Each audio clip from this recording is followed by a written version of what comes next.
Bonjour, ceci est ma contribution au colloque sur les pratiques et usages contemporains des philosophies des techniques.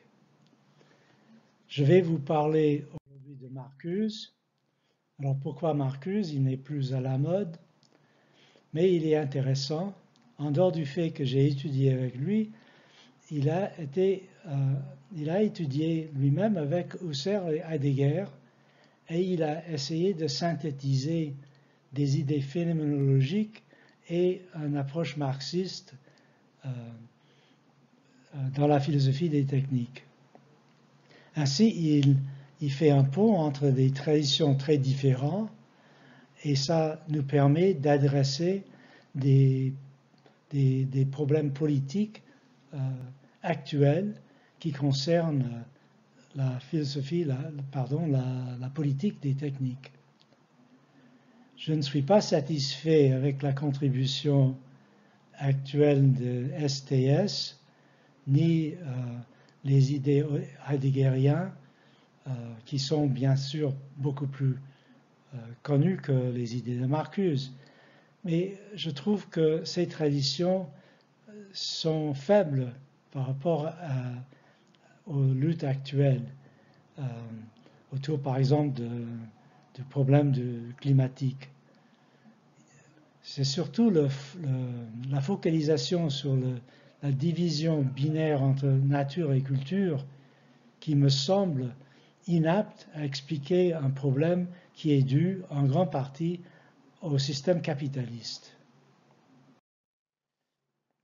Alors Marcuse a proposé trois critiques de la technologie moderne.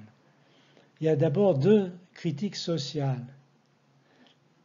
La première de ces critiques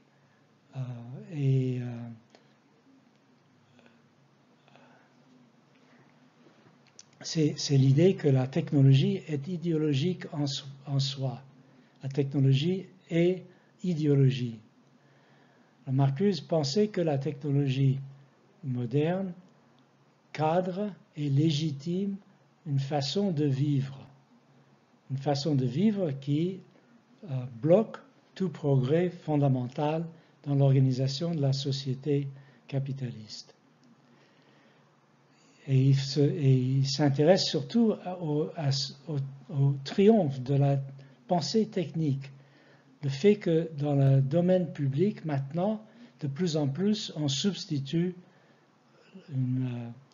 des questions techniques pour des questions normatives.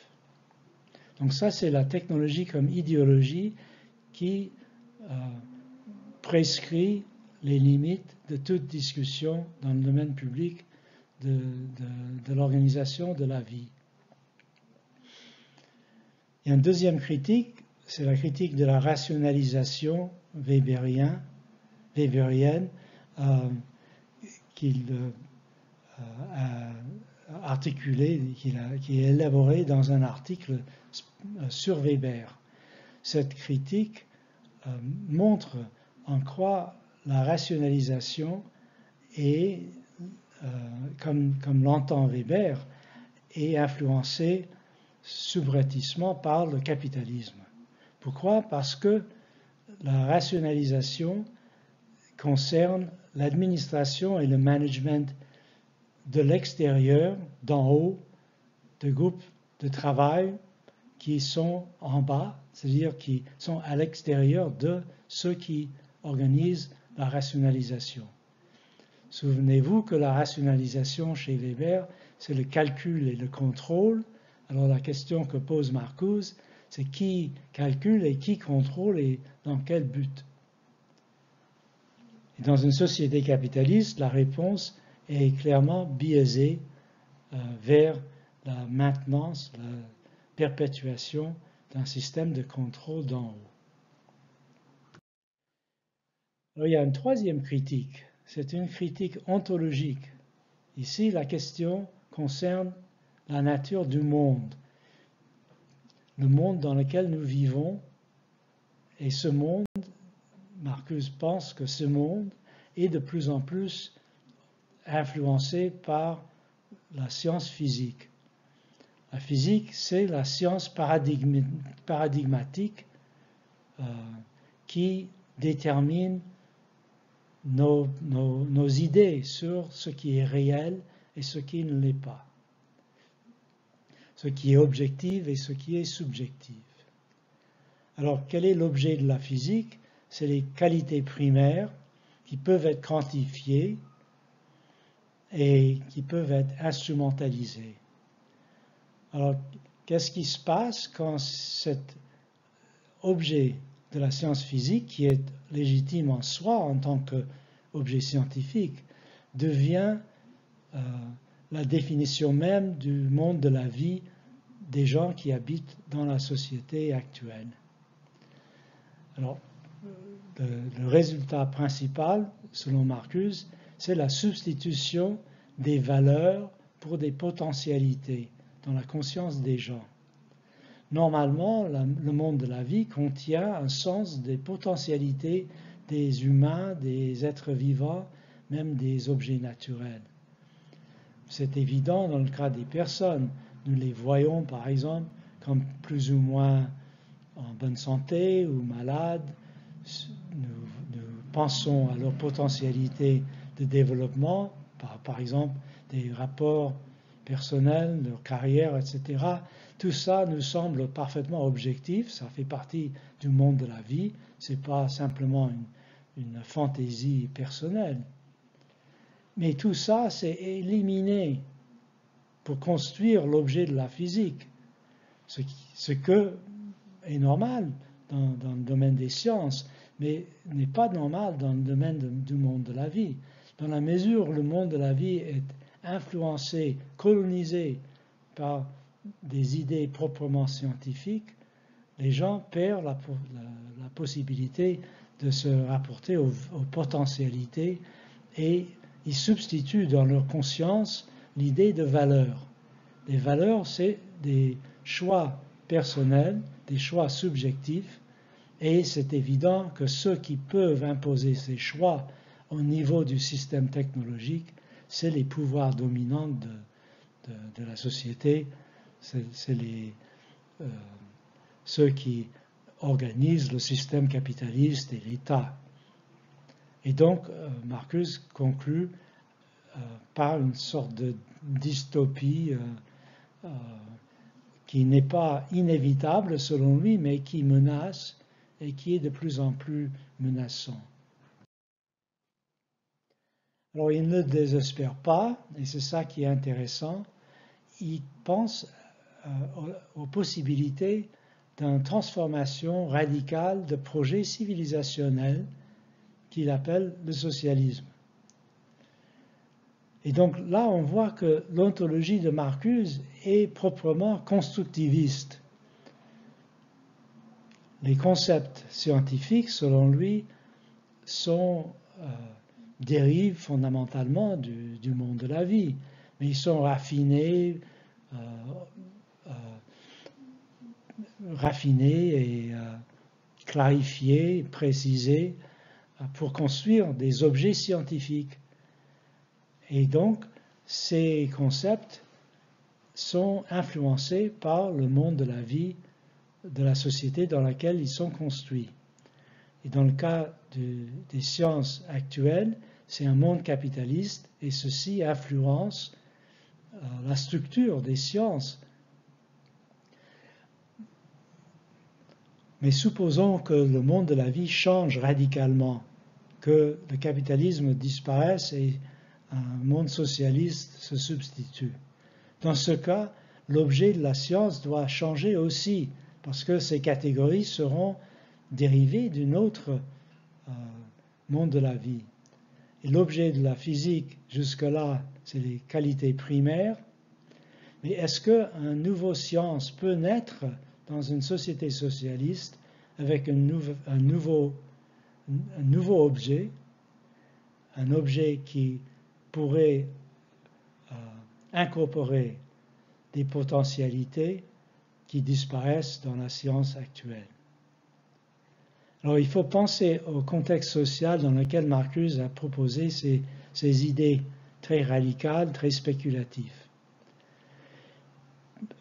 pendant les années 60, quand il a écrit L'homme unidimensionnel, où il a proposé ces idées, il n'y avait pas de lutte significative autour de la technologie. La technologie semblait semblait neutre, un bienfait pour l'espèce humaine, et Marcuse a essayé de montrer qu'il est en réalité biaisé par le système social. Mais vers la fin des années 70, des luttes autour de l'environnement et de la médecine ont montré que le monde de la vie n'était pas entièrement colonisé par la physique, que les gens étaient capables de s'organiser autour de potentialités différentes de ceux qui étaient jusque-là imposés par la société. Et ceci promet alors une nouvelle science qui pourrait incorporer les potentialités. Alors Marcuse était conscient de ces changements, mais il n'a pas vraiment revisé ses théories en fonction de ce qui se passait vers la fin de sa vie.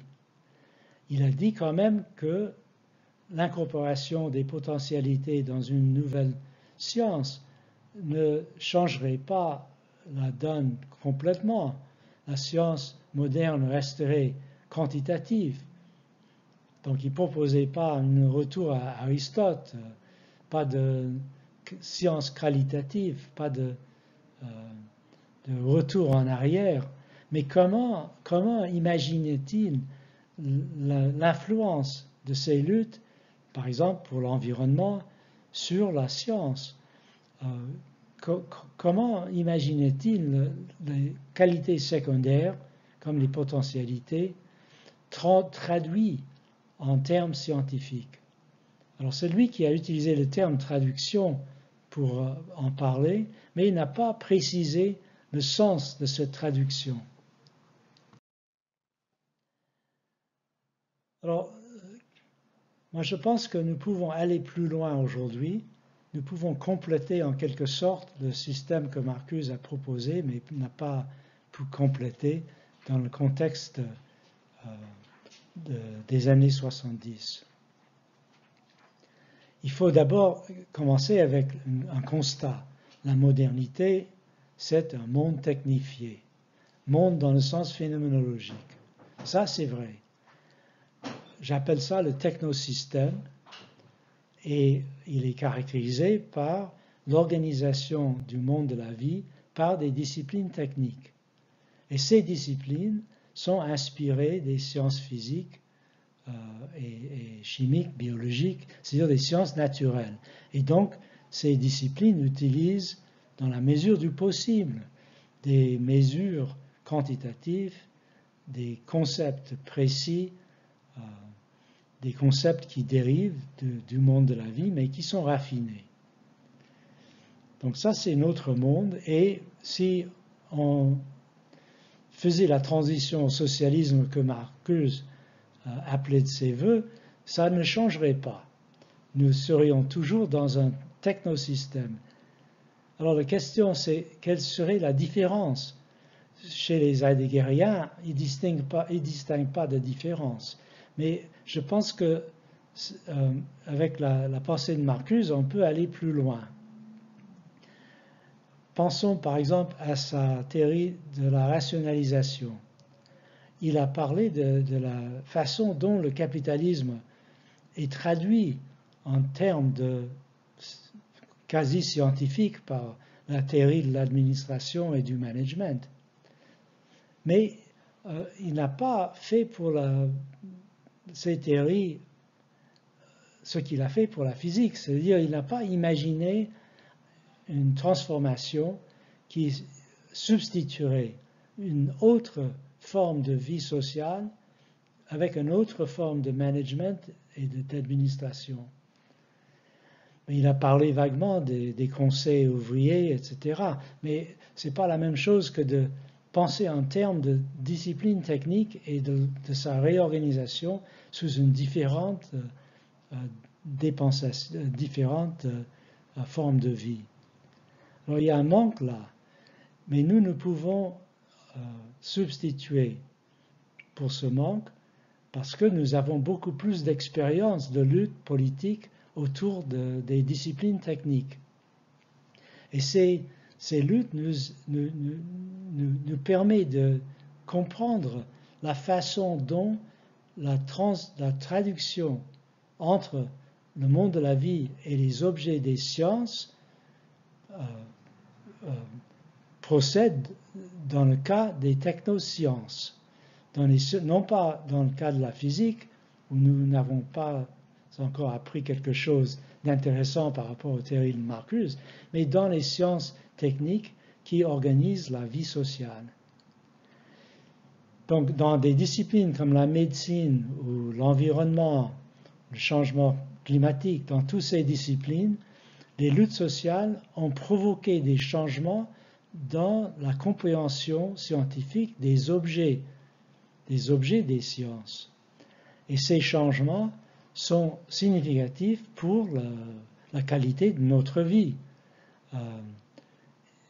Dans le cas, par exemple, du climat, c'est évident, nous pensons au climat d'une façon qui n'a pas été courante avant. C'est-à-dire, nous voyons le climat comme un objet, du point de vue scientifique, nous voyons le climat comme un objet déterminé par l'action humaine et qui peut être changé, devenir l'objet, essentiellement un objet technique de l'action humaine. Et ce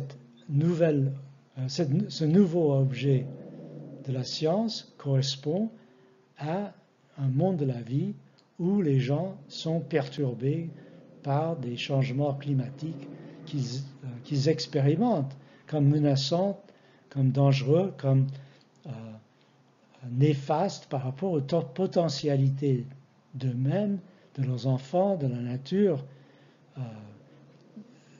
qui leur semblent essentiels et importants.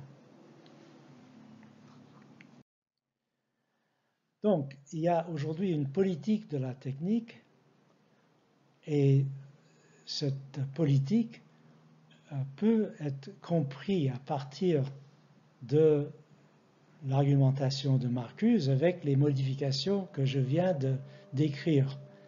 Il faut passer du constructivisme à la politique et Marcuse nous offre des éléments pour une telle politique. Il a anticipé en quelque sorte les luttes actuelles autour des technosciences sans vraiment pouvoir décrire une solution au problème. Aujourd'hui, nous voyons comment ça marche. C'est pas trop compliqué. Il y a des experts qui savent réorganiser le technosystème. Il y a le public qui vit dans un monde de la vie compliqué où les éléments des sciences et le sens des potentialités coexistent et l'interaction entre les problèmes, les demandes du public et les experts est médiatisée et quelquefois bloquée par l'organisation sociale, par exemple les entreprises ou l'État. Et l'enjeu des luttes, c'est de dépasser ces obstacles pour orienter les experts vers des solutions voulues. Ce qui est radicalement différent quand même de l'hypothèse de Marcuse, c'est que nous ne attendons pas l'arrivée du socialisme pour transformer les technosciences. Nous n'attendons pas hic Rhodus, hic salta. Merci pour votre attention. Vous pouvez me contacter, je suis toujours intéressé de correspondre avec des gens qui s'intéressent à la philosophie des techniques et j'ai plusieurs livres en français que vous pouvez trouver ou bien sur mon site web, dans le cas de Repenser la technique, ou dans une librairie, dans le cas pour une théorie critique de la technique. Merci pour votre attention.